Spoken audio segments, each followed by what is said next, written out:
आज से कुछ साल पहले की ही बात है जब पूरे भारत में 10 करोड़ से भी कम बजट में एक अच्छी खासी मूवी बन के तैयार हो जाती थी। लेकिन आज वही 10 करोड़ बढ़ के 200, 300, 400 करोड़ तक पहुंच गया है। लेकिन फिर भी प्रमोशंस के लिए अलग से पैसे लग रहे हैं। दैट्स व्हाई ये question has to be asked कि क्या इतने बड़े बजट के बाद क्या मूवी सच में इम्प्रूव करे हैं? Well, the answer is not that simple because there is a major problem with Indian cinema. You see, आज भले ही पूरे भारत में मूवीज़ के बजट को 10 गुना, 20 गुना, 30 गुना तक बढ़ा दिया गया है, लेकिन फिर भी मूवीज़ की क्वालिटी में उतना कुछ इम्प्रूवमेंट नहीं आया, जिसके पीछे बहुत सारे मेजर प्रॉब्लम्स हैं। लेकिन उनमें से जो सबसे बड़ा प्रॉब्लम है वो है ओवर पेडिंग एक्टर्स। आप इमेजिन करो कि मूवी का बजट 300 करोड़ है, लेकिन एक अकेला एक्टर आके उस मूवी के टोटल बजट में से 1/3 या फिर कई मामले में तो आधा बजट लेके चला जाता है। और वही बाकी के एक्टर्स भी रहते हैं जिनको भी पे करना पड़ता है। हाँ, ऑब्वियसली मेन एक्टर जितना पे नहीं करना पड़ता, बट ओवरऑल एक अच्छा खासा अमाउंट पे किया जाता है उनको भी। इसके अलावा और भी बहुत सारे एक्सटर्नल खर्चे हैं मूवी को रिलीज करने के लिए, लाइक पीआर और एटसेट्रा एटसेट्रा। तो इन सबको मिला के अगर देखा जाए तो एंड में मूवी को बनाने के लिए जिसके लिए असल में पैसे डाले गए हैं वो बच जाता है कम, बहुत ही कम। Just like my self respect, जब वीडियो में 50 लाइक मांगने के बाद भी वो नहीं मिलते। खैर, अब ये जो कम पैसे बच जाते हैं वो सीधा एफर्ट करता है मूवी को, जिसके रिसेंट में सबसे बेस्ट एग्जांपल है गणपत। मूवी को देख के ये साफ पता चलता है कि कितना पैसा फूका गया है मूवी में, कंसिडरिंग कि इसका बजट 125 करोड़ है। Reportedly Tiger Shroff was paid 50 crore for just doing this भांग भोसड़ा। अब आप अगर एलबीस यादव या फिर फुकरा इंसान के ऑडियंस हो, इन शॉर्ट आप अगर बिग बॉस देखते हो, तो आपको परसेंटेज निकालना तो नहीं आएगा, शायद समझ सकता हूँ, तो मैं ही बता देता हूँ कि परसेंटेज में होता है इसका 40%। तो सिर्फ अकेले टाइगर श्रॉफ को इस मूवी को करने के लिए मिले थे 40%, वो भी पूरे बजट में से। अब जस्ट इमेजिन कीजिए कि वही मूवी के बाकी के एक्टर्स भी हैं, और मैं व्लादिमीर पुतिन के उन 12 बहनों की 20-20 हज़ार की तो बात कर भी नहीं रहा जिनके साथ टाइगर श्रॉफ मूवी में सो के उठता है। You get the Russian joke, right?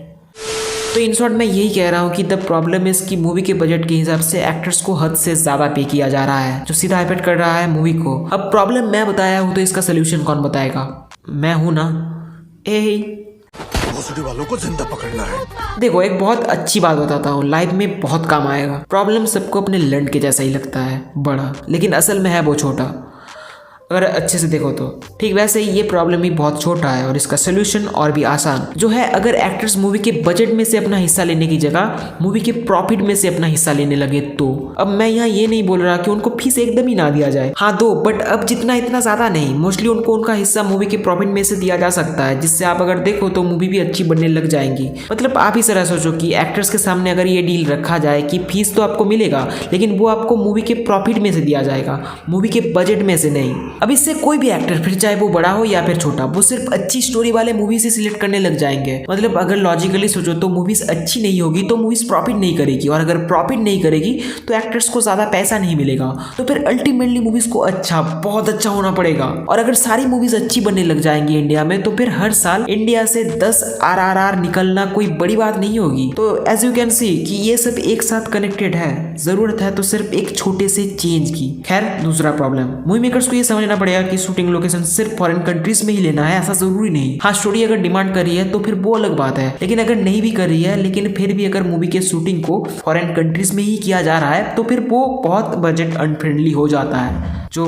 अच्छा नहीं होता ऑब्वियसली। जो सेम चीज हुआ था ऋतिक रोशन के विक्रम वेदा मूवी के टाइम, जो पूरा अबू धाबी में शूट हुआ था, जबकि स्टोरी डिमांड कर रही थी लखनऊ सिटी की, जो इंडिया में है। तो जस्ट इमेजिन कीजिए कि अबू धाबी में जाके वहाँ ये लोग लखनऊ सिटी का पूरा सेट खड़ा करके वहाँ शूट किए थे, जिसमें पैसे तो बहुत सारा लगा। And as you all know कि मूवी का बजट जितना बढ़ता है, ठीक उतना ही मुश्किल होता है मूवी को प्रॉफिट कमाने के लिए। ठीक ऐसे ही एक जो एग्जाम्पल है वो है आदिपुरुष। यहाँ इन मेकर्स ने तो हद ही पार कर दी। मतलब अपने यहाँ इतने सारे बड़े बड़े जंगल रहते हुए भी ये लोग VFX से जंगल क्रिएट किए, वो भी ग्रीन स्क्रीन के आगे, जिससे हुआ VFX का ओवर यूज, जिससे मूवी में क्या इफेक्ट पड़ा वो तो आप देख ही चुके हो। मूवी में ओरिजिनलिटी नाम की कोई चीज ही नहीं थी। तीसरा प्रॉब्लम, अगर मूवी में बड़े एक्टर्स को इंक्लूड करने से वो ज़्यादा पैसे ले रहे हैं, तो फिर मूवी मेकर्स को टैलेंटेड और डिजर्विंग एक्टर्स को अपनी मूवी में लेना चाहिए, क्योंकि अब तो ये भी नहीं कहा जा सकता कि मूवी बस बड़े एक्टर्स के नाम पे चलती है। क्योंकि 12th फेल उसके लिए एक बहुत अच्छा एग्जाम्पल है कि ऑडियंस आपके मूवी को देखेंगे, जरूर देखेंगे, और उसके लिए आपको बड़े एक्टर्स की जरूरत है ऐसा भी नहीं है। अगर आपके स्टोरी में दम है तो